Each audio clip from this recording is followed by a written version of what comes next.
Hello, everybody. This is Ryan, and welcome to Growing Your Email List, creating the foundation to your marketing. Let's get straight into it. For some reason, email has become a bad word. It really has. Email is the best and will continue to be the best for a long time to come. I put this in here. This was an autoresponder that I saw for one yoga teacher one time. She said, "Thank you for contacting me. I'm a yoga teacher, so I am only on the computer once a week. Other than that, I am practicing yoga." Really?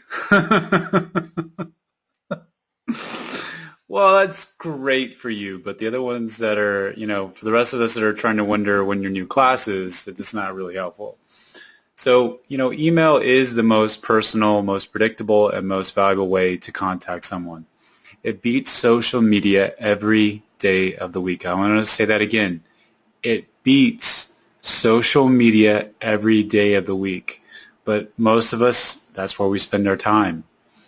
So for communication that is the most important or mission critical, email is still the preferred choice, which is your family, your mom, an airline ticket. When you book an airline ticket or confirmation, your bank statements, email is the preferred choice if it's mission critical. And yes, it can be overwhelming, and my inbox is absolutely overloaded too, but there is definitely a way to email respectfully and expand upon your teachings. So in your yoga business, there are only two real assets, you and your community. Your email list is your community. No list, no business. So it doesn't matter what the yoga business is, whether it's running classes in a park, running a teacher training, owning a studio, whatever it is, the only thing that is of real value is your email list, your community. And if you do own a studio, the building and the contents inside are of little to no value. Like the laptops, the POS system, especially if you don't own it. The most valuable thing you have is your email list. You are also a valuable asset, of course. Your knowledge, your experience, your expertise. Yoga teachers are absolutely great at getting continuing education to advance their craft. And, yoga teachers are great at making themselves just truly an asset in general, but they're not so good at making their community an asset in terms of staying in contact. Every day you have contacts that want more of you. They do. Think about it. Think about it, you as a yoga teacher. I'm not going to sit here and talk about the benefits of yoga. Think about the experiences that you provide for your clients. You provide freedom. You provide relaxation, the ability to go deeper into their mind, into their bodies. You are a special person in their life. And this is why they want to hear from you. So, again, every day you're making contacts and they want to connect with you. But, we've been dropping the ball. So let's, again, focusing on our email list. Students need regular communication. They want and need direct, regular communication from you. Otherwise, they have no idea what you have to offer. So email is the best way to communicate, and that won't change anytime soon. So let me talk about quickly how I built my list. I literally brought a clipboard to class. No joke. You might laugh, but I did, and I highly suggest that for you teachers as well. When I taught 15 to 22 classes per week, I was able to add, at the very, very least, I would say consistently it was anywhere from 50 to 100 to my email list each and every month. I was notorious for it. Maybe it's because I had a marketing background and I knew the importance of it, but now you know the importance of it. And once I got to 200 email addresses, I started marketing my first international yoga retreat early on, and I had 13 people on that first retreat to Costa Rica. So one of the most amazing experiences when you can have an international retreat, no doubt.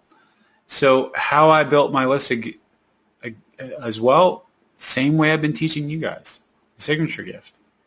And one of the best ways actually to make your signature gift look even more attractive is actually creating a cover photo for it. And this is not my best work, but it's decent. And there's actually this website right here will give you like 20, 30 different ways to do it in really high quality. And I highly suggest doing something like this to make your signature gift even more attractive.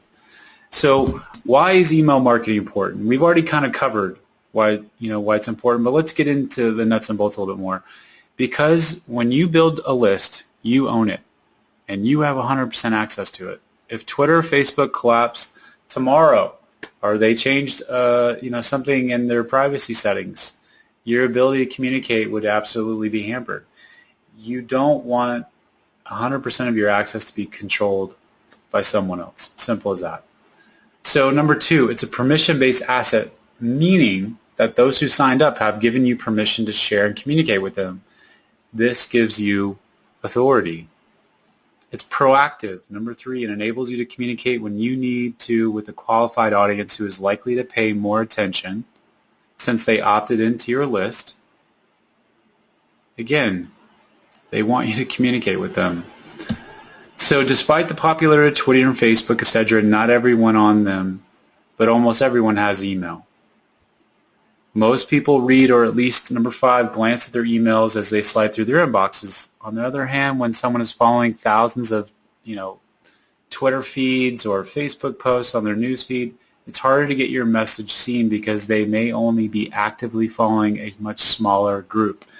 It's kind of BS in some ways. Obviously Facebook wants you to think that you're reaching more of your audience. Same thing with Instagram, same thing with Twitter. But Facebook is more nuts and bolts in the sense that they'll say, okay, this many people, it reached this many people. Well, that just meant that that reached their news feed. It doesn't mean that they actually stopped and read it. So again, email, even though, and let me also point out something, even if somebody doesn't read your email, it's that recognition for that moment. You have gotten back into their awareness, and that's incredibly important because it's, again, that consistency that they really begin to trust you and you become an authority. And there's a transition. It's absolutely beautiful how they, you have authority in the classroom, in the studio, but it's great when you have that online authority. And you can begin to really influence your audience. And we'll talk a little bit more. So number 6, email can be used to drive engagement on blogs, Twitter, Facebook, etc. So, let's say that you're really proud of a Facebook post, and you want to get some more traffic to it. Or you're going to invite them every once in a while to check out your Facebook page through email. That's a way to gain followers, obviously. But also your Facebook posts, or your Twitter posts, or your blog posts, or your Instagram posts. Those things are visually stimulating, and, it's almost like it gives you social proof. If you're getting authority, if you're getting some recognition on social media, and then you share it through your email, just, again, it kind of gives you a little broader influence on your target market. So choosing your software, let me first say that once you set it up, email is much easier and simpler to manage than any other communication tool, I promise you. We call it EMS, Email Management Services. Now, you cannot legally or effectively send email in bulk through Gmail or other free services. So Gmail will eventually block you. So for anyone that's doing that, stop immediately.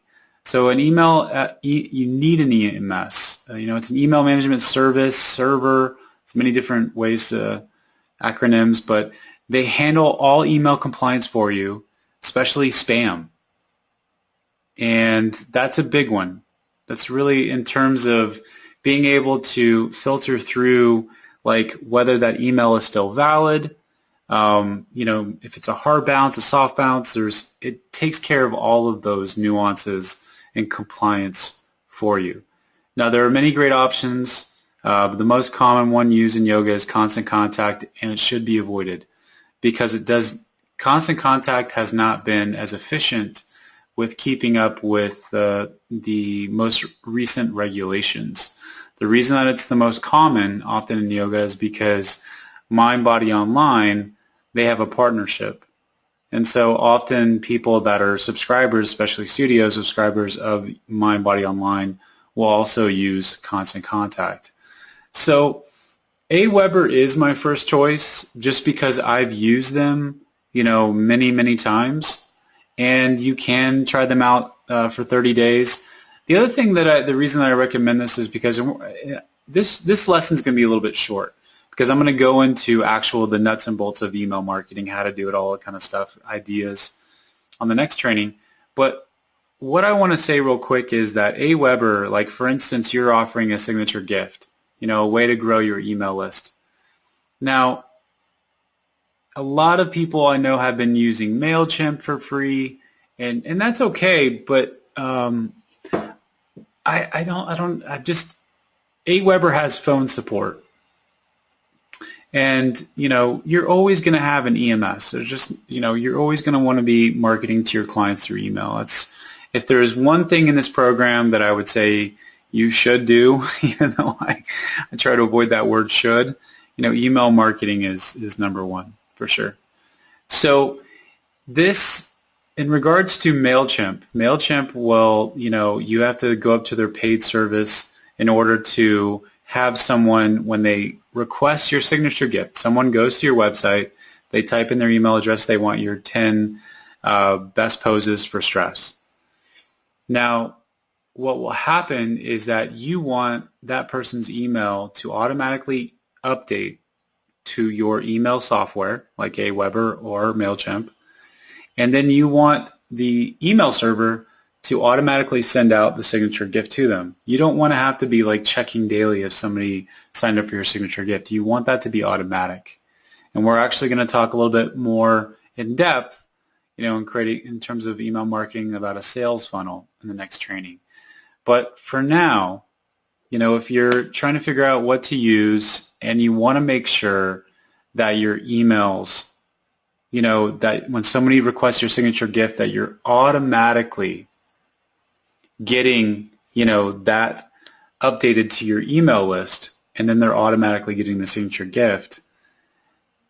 Again, I just highly recommend Aweber. But either way, I look forward to on the next training. Hope you found this help this really helpful. Okay.